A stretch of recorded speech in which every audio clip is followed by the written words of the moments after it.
Síguenos a través de nuestras redes sociales. En Facebook, Pensándolo Bien RD. Instagram y Twitter, Pensándolo Bien R. Y suscríbete a nuestro canal de YouTube, Pensándolo Bien TV. En esta oportunidad quisiéramos presentarles a la audiencia al profesor Noel de la Rosa, quien es profesor de Psicología de la Universidad Autónoma de Santo Domingo y que nosotros hemos invitado para tratar el tema psicología en la comunicación. Así es que, buenas noches, profesor. Buenas noches, un placer, David. Gusto. Buenas noches, profesor. Placer, sí. La verdad es que la presencia del profesor nos impacta por dos razones. La primera es catedrático de la Primada de América, Universidad Autónoma de Santo Domingo. Así es. Y la segunda, su juventud. Sí. O sea, estamos hablando de que es un representante de las nuevas generaciones que se dedicó a prepararse para servirle a la sociedad. Sí. Y específicamente en un área bien importante que es la psicología. Sí.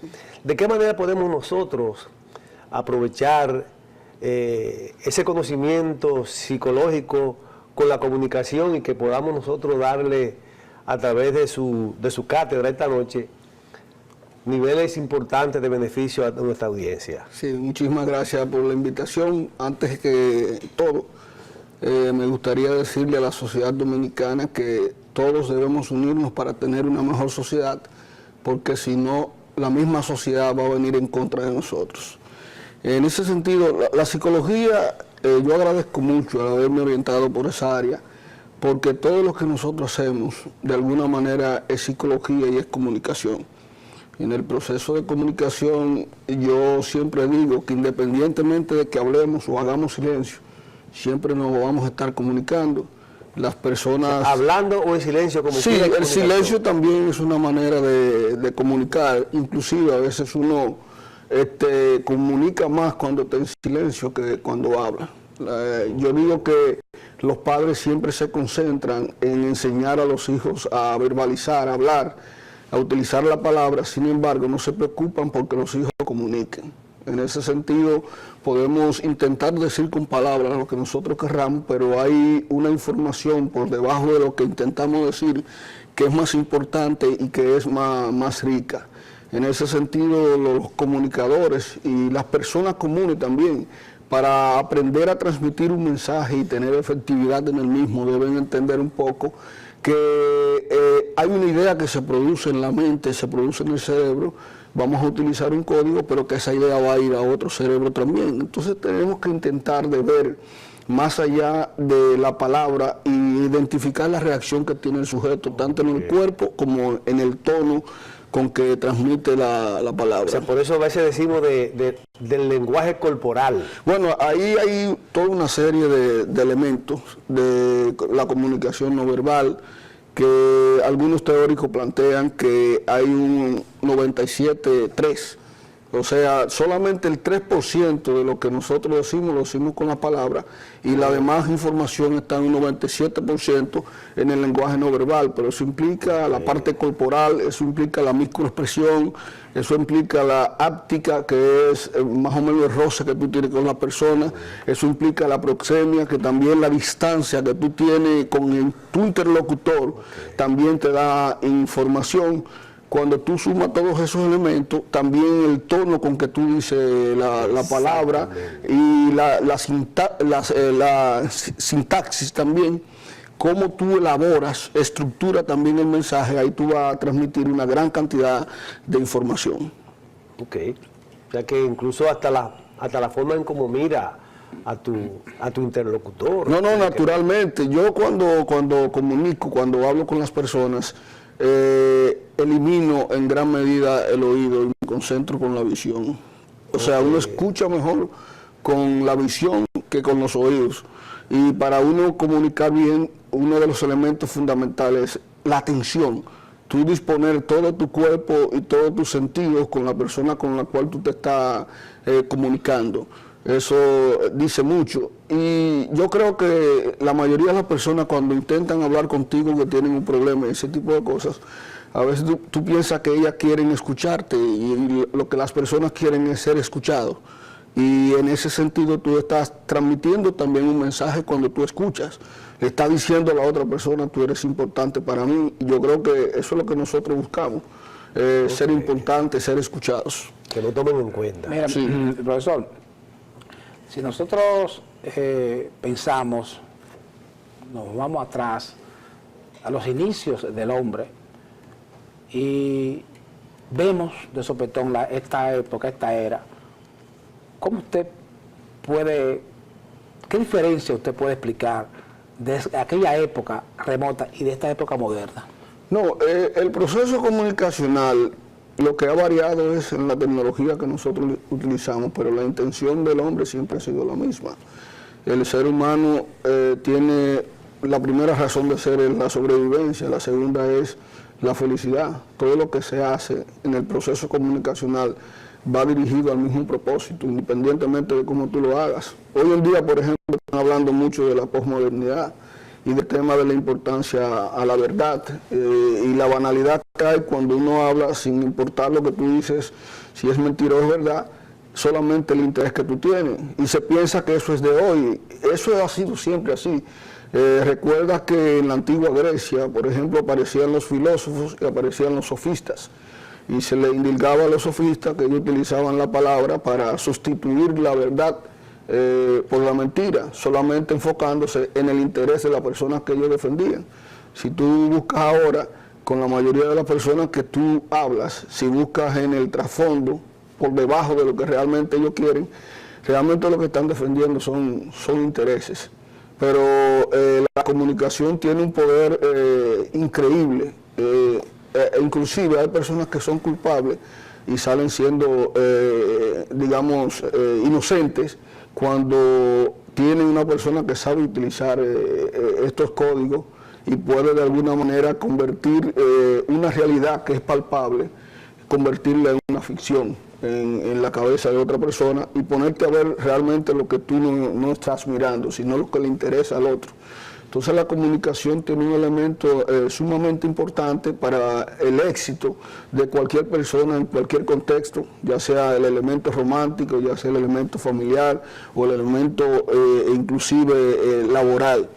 Por eso hay que preocuparse mucho porque nuestros hijos, porque nuestros estudiantes aprendan a comunicar. Y es un reto que nosotros tenemos mucho porque yo encuentro en las aulas muchos estudiantes con esa deficiencia. Yo le hago mucho hincapié sobre eso, el hecho de aprender a comunicar las ideas. Hay personas que en ocasiones tienen muy buenas ideas, pero no tienen esa capacidad de poder transmitirlas y eso obra en su contra inclusive. Sí, sí. Es algo, mira qué interesante, porque todos sabemos, profesor, que el ser humano tiene 5 sentidos. Sí. El sentido del tacto, el sentido del olfato, el sentido del gusto, el sentido del oído y la visión. Sí. Entonces, yo escuchándolo hablar a usted, sin quitarle méritos a los demás sentidos, pero los sentidos que realmente le dan sentido a la comunicación y al contacto son la vista y el oído. Bueno, por eso incluso yo pienso, digo, para que usted me corrija, a ver, yo digo, por eso el refranero popular dice, ojos que no ven, corazón que no siente. Sí. Y después que yo escuché, no se me olvida. Sí, pero fíjese que hay otro sentido también, el olfato. Tiene un elemento sumamente importante porque, por ejemplo, el tipo de perfume también que utilice la persona o el tipo digamos, de olor que tenga también te va a transmitir a ti mensaje. O sea, cuando el área mía que es entrevistar, por ejemplo, personas en el tema de reclutamiento y la selección, cuando una persona entra a mi oficina, desde que entró yo empiezo a combinar todos esos elementos, incluyendo el colorete que lleva, incluyendo los aretes que lleva, la ropa que lleva, cómo camina y el perfume que lleva también. Por ejemplo, si tuvo una entrevista en la mañana, no puedes llevar un perfume muy chillón. Eso delata de alguna manera también el tipo de personalidad que tú tienes. O sea, que son una serie... Oigan bien. Sí. Oigan bien. Pero también, por ejemplo, cuando tú me saludas también, que tú entras, yo te doy la mano, tú me saludas, el nivel de presión también que tú le imprimes a mi mano también me va a dar un dato. Cuando realmente tú estás poco interesado en mí y me das la mano, se nota cuando tú me das la mano. Pero también, si estás muy interesado en mí, de repente me das la mano, pero también quiere darme de alguna manera una palmada o quiere darme un abrazo. Y ahí se ve el nivel también de afecto. Esto no siempre es consciente, o sea, el sujeto que transmite eso no siempre es consciente. Y ahí es que está la importancia de nosotros estar atentos a que no solamente con el tema de la audición es que nosotros podemos captar la mayor cantidad de información posible. Nosotros en este momento nos está ocupando el caso de Lula, allá en Brasil, que hay una lulamanía, vamos a suponer. Entonces él está preso y el pueblo se ha volcado. ¿Qué está pasando en la psicología del pueblo brasileño con respecto a Lula? Y ahora atrás, y con respecto a la parte forense, por ejemplo, ahora en este país tenemos el caso de la niña, ¿verdad? El hermano está afuera, viene, dice que fueron 2 policías. Entonces ya como que la cosa, ya no es, ya fueron otros. O sea, en términos psicológicos, ¿cómo eso afecta?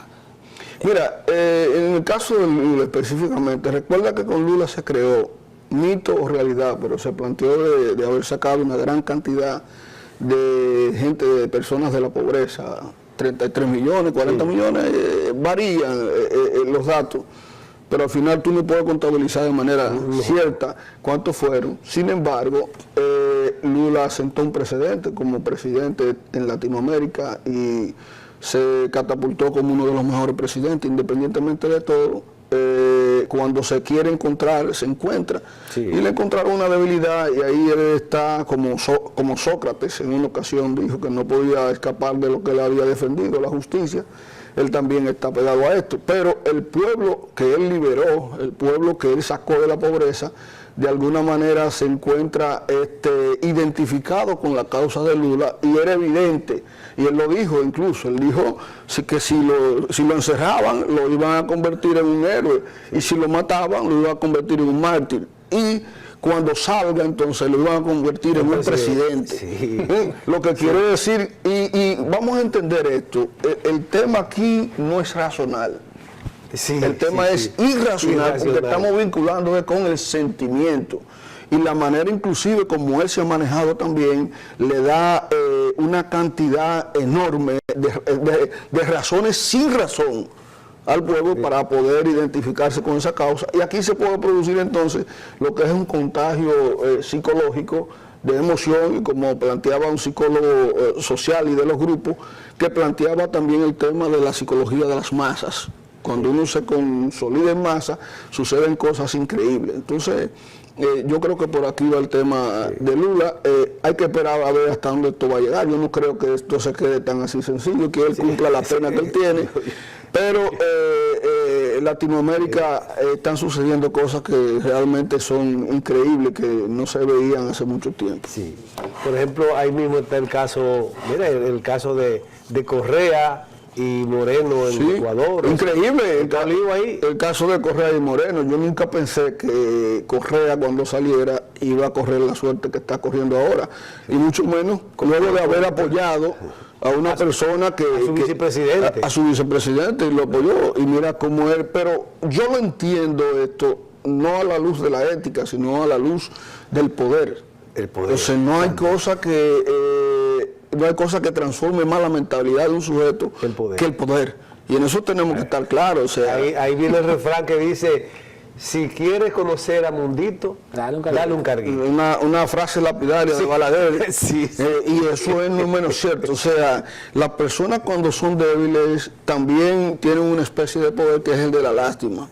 Y inclusive hay alguien que dijo una expresión de la tiranía del débil. Pero cuando usted entonces asume una posición de poder, ahí es que usted se da cuenta si verdaderamente era tan humilde como usted planteaba. Eso es por ahí. Profesor, la gente habla mucho, por ejemplo, del tener, del ser. Y obviamente la gente, al hablar mucho del tener y del ser, la gente siempre se va al tener. Cuando una persona, ¿hasta qué punto? ¿Cuál es la frontera para una persona decir soy feliz usualmente se basa en el tener o en el ser. Fundamentalmente en una cultura que desde que tú naces te abraza y te somete a toda una contaminación del consumismo y te van educando sobre la base de lo que tienes. Obviamente que la gente va a buscar la felicidad y va a buscar la plenitud en el tener, pero ¿qué pasa con esto? Es una gran trampa, porque la mayoría de las personas que tienen riqueza, si usted analiza, mientras más tienen, más quieren. O sea, Carlos Slim, por ejemplo, que busca montado en un avión por todos los países, inclusive a veces hay 2 cheles de un pobre que se le va por ahí y él lo tiene. Entonces, tú te preguntas, Bill Gates, te pregunta de todas estas personas con Zuckerberg, tanto dinero, y tú dices, son reales y efectivamente negocio buscando más, buscando. Ahí es que tú descubres que realmente mientras más ganaste, te perdiste a ti mismo. O sea, la mayoría de los sujetos en la búsqueda de tener muchas cosas se pierden a sí mismos y lamentablemente se dan cuenta que se han perdido cuando ya tienen tantas cosas que se sienten vacíos. ¿Y qué es perderse a sí mismo, para que la gente entienda? Bueno, cuando tú de repente vives envuelto en el consumo de las cosas, tienes todos los carros del mundo, tienes todo lo tenido del mundo, y cuando te quedas solo en tu casa, te das cuenta que estás como un extraño, te sientes insatisfecho. Cuando estás con la mujer más buena del mundo, la que tú pensabas, y ya tú tienes todo, y de repente tú dices, pero nada me llena. Y eso es así. Lo lamentable es que está buscando la riqueza, no lo sabe. El que lo sabe es el que ya es rico. Entonces, solamente algunos hombres que se dedican a estudiar eso, que son ricos, porque tú preguntas por qué se dan una sobredosis. Tú te preguntas por qué se suicidan. Tú te preguntas por qué ellos también tienen conflictos entre ellos por los cheles. Entonces tú te das cuenta que el dinero, las cosas materiales no sacian. Y eso no es una teoría barata, una filosofía barata, ni una psicología positivista de 5ª categoría. Eso es cierto. Si el hombre no va acompañando su proceso de crecimiento espiritual con el proceso de adquisición material, se va a perder. Y mi teoría es la siguiente. Por ejemplo, antes de yo graduarme, yo decía, bueno, estoy ganando 3,000 pesos. Si yo no ahorro el 25% de lo que yo gano ahora, nunca voy a aprender a ahorrarlo. Porque cuando tú haces hábito de la pobreza, puedes tener lo que tengas y sigues siendo pobre. Cuando tú te acostumbras a ser infeliz, pueden estar todas las condiciones para tú ser feliz y no lo eres. Por eso yo le digo a mis estudiantes, le digo a las personas que yo asesoro, óyeme, desde la pobreza que tú tienes que aprender a ser rico. Porque si no aprendes a ser rico, hace hábito de ser pobre, y cuando tengas todo el dinero del mundo, vas a seguir siendo pobre. Porque la pobreza es un elemento cultural, es un elemento cognitivo. Profesor, nosotros estamos viviendo en el mundo una situación un poquito incómoda con respecto a las actitudes de Donald Trump. Donald Trump, por ejemplo, tiene un choque con China, tiene choque con Rusia, tiene choque con Irán. O sea, el hombre está casi atacando a Siria. El hombre está atacando a Siria, el hombre ya tiene una guerra con México. ¿Qué hay dentro de la cabeza de Donald Trump? Bueno, Donald Trump primero tiene una personalidad muy particular, que nadie pensaba que tenía el perfil para llegar a ser presidente. Así es. Y hoy en día inclusive a Donald Trump lo ubican dentro del esquema o el proceso que sucedió con Donald Trump dentro del esquema más representativo de lo que es la posverdad, que es tú emitir un mensaje olvidando de que sea verdadero, sino atacando las emociones. Hay que entender la complejidad de los Estados Unidos de Norteamérica y los intereses que tienen los Estados Unidos de Norteamérica. Sí. Mucha gente lo consideran como un loco, inclusive hay una serie de psicólogos y psiquiatras que se han aventurado a diagnosticar a él, no a partir de aplicarle pruebas psicológicas ni nada, ni entrevistas, sino a partir de evaluar los hechos que hay en el comportamiento que está. Claro, esto no deja de ser peligroso, pero si tú analizas también el norcoreano, si tú analizas también el de Siria, pero si tú analizas también el de ahí, el de Vladimir Putin, el de Rusia. Son megalómanos. O sea, son situaciones. No barajan pleito tampoco. No barajan pleito. Pero, ¿qué pasa con los Estados Unidos? Que los Estados Unidos tienen que mantener su hegemonía Sí. ¿Y quiénes pusieron a Donald Trump ahí? ¿Fue el pueblo común y corriente que puso a Donald Trump? Hay que ver quiénes estaban. Los grandes intereses. ¿Entiendes?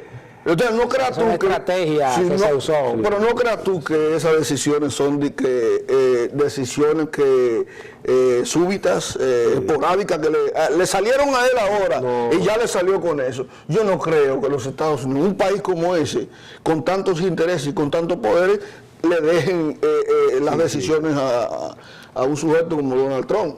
Por ejemplo, yo me alegro mucho, particularmente cuando ganó. ¿Tú sabes por qué? Porque aquí los medios de comunicación y en los Estados Unidos también le cayeron todo encima. Sí, él le ganó, manipularon mucho. Él le ganó a todo el mundo. Pero fue con trampa. Él le ganó a todo el mundo. Ok, Él le ganó a todo el mundo. Pero por ejemplo, Bueno, pero ganó. ese día yo estaba sintonizando a este muchacho de Univisión, a Jorge A Ramos, Jorge Ramos. y yo le veía la cara a Jorge Ramos cuando él tenía que decir Sí. que Donald Trump estaba ganando en aquellos estados que son estados clave. Sí. Se le veía un gran pesar. Sí, ¿Cómo fue? Porque hay muchas cosas que nosotros hablamos, por ejemplo, pero lo que hacemos es especular. Porque nosotros a veces no tenemos muchos datos de lo que ellos manejan. Uno solamente habla de lo que uno tiene a mano. ¿Sabes por qué Zuckerberg da al Congreso? Porque esa compañía perversa cogió un algoritmo que tiene el Facebook y, por ejemplo, yo entraba a ver, por ejemplo, El deporte. o no, yo necesito en mi casa una nevera, un televisor. ¿Qué televisor voy a comprar? Bueno, Samsung, LG, Sharp. Entonces yo, si me detenía a ver la marca del LG, ellos sabían ya por el algoritmo que me interesó más la LG que la demás, ¿verdad? Entonces, cuando yo volvía a la búsqueda de nuevo, entraba el LG de nuevo, un ejemplo. Entonces, eso pasaba. Entonces, resulta, si yo recibo un mensaje, de nuevo, digo, una señora se electrocuta con una nevera LG en el estado de Iowa, que es mentira, pero que ellos saben que yo estoy mirando la LG. ¿Qué está haciendo Facebook con eso? Diciéndome, ya más nunca veo el G, porque me está diciendo que una señora se electrocutó con una nevera G. Sí, manipulación. ¿Qué hicieron ellos con Hillary Clinton? Con Hillary Clinton, por ejemplo, todas las personas que iban a votar por ella, que eran conservadores, decían, este conservador, por la búsqueda, ¿verdad? Un mensaje, ¿verdad? La presentaban con unos colmillos, la presentaban, entonces ellas le volteaban a la gente todo lo que eran los valores en contra de ella, y ese voto se lo quitaban. Así fue que ganó Donald Trump. Vamos a una pausa, regresamos con el profesor Noel de la Rosa, que estamos teniendo con él un interesante diálogo, y para que ustedes lo disfruten. Síguenos a través de nuestras redes sociales. En Facebook, Pensándolo Bien RD. Instagram y Twitter, Pensándolo Bien R. Y suscríbete a nuestro canal de YouTube, Pensándolo Bien TV.